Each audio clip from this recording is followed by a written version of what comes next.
लाल कृष्ण आडवाणी जब पाकिस्तान गए थे तो मोहम्मद अली जिन्ना की खबर पर जाकर उन्होंने जिन्ना की तारीफ में कलेमात लिखे थे। और यही आरएसएस, बीजेपी, विश्व हिंदू परिषद, बजरंग दल आए दिन भारत के गयूर मुसलमानों को बोलते हैं पाकिस्तान चले जाओ, पाकिस्तान चले जाओ।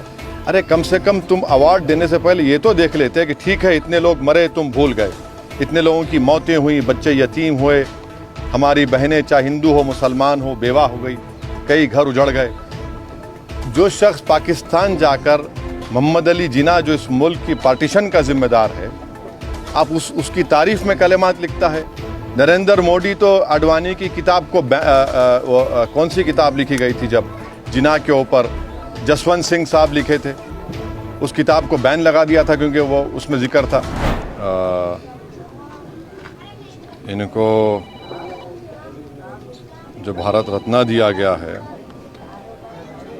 तो जिस महाशय को भारत रत्न से नरेंद्र मोदी नवाज रहे हैं, तो उनका रिकॉर्ड ये है कि जहाँ कहीं भी वो अपनी रथ यात्रा लेकर गए 23 सितंबर से 5 नवंबर 1990 में, और जो जनरेशन जी जिसको कहते हैं उन नौजवानों के लिए बता रहा हूँ कि उस वक्त लाल कृष्ण आडवाणी रथ यात्रा लेकर निकले थे बाबरी मस्जिद को तोड़ने के लिए। तो ये रथ यात्रा गई 23 सितंबर से 5 नवंबर 1990 तक।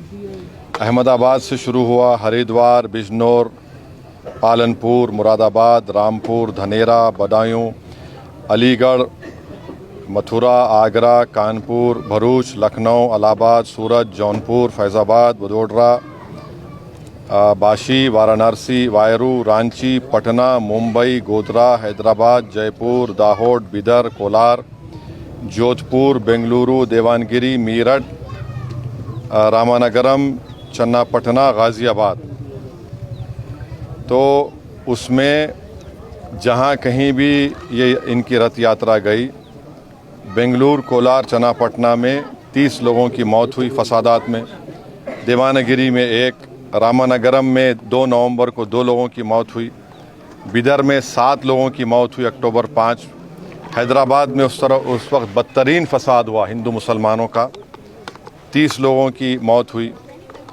फिर भारूच में गुजरात में 1 शख्स की मौत हुई 2 नवंबर को। सोमनाथ में से शुरू किए थे ये।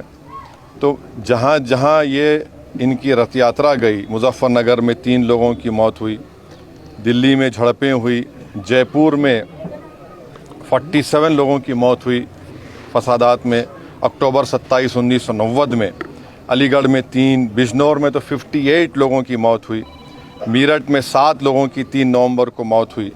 तो जहाँ कहीं भी लाल कृष्ण आडवाणी की रथ यात्रा गई, वहाँ पर इन तमाम मुकामात पर हिंदू मुसलमान फसाद हुआ, इंसानियत की मौत हुई।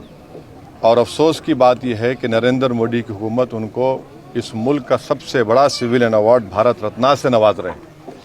इससे देश को क्या पैगाम दे रहे हैं? क्या हम देश में ऐसे लोगों को सबसे बड़ा सिविलियन अवार्ड देकर हम क्या पैगाम दे रहे हैं? हम ये पैगाम दे रहे हैं कि हम एकजहती कायम करेंगे हिंदू मुसलमानों में। आप बताइए नरेंद्र मोदी की हुकूमत क्या पैगाम दे रही है? और इससे बढ़कर लाल कृष्ण आडवाणी जब पाकिस्तान गए थे तो मोहम्मद अली जिन्ना की खबर पर जाकर उन्होंने जिन्ना की तारीफ में कलेमात लिखे थे। और यही आरएसएस, बीजेपी, विश्व हिंदू परिषद, बजरंग दल आए दिन भारत के गयूर मुसलमानों को बोलते हैं पाकिस्तान चले जाओ, पाकिस्तान चले जाओ।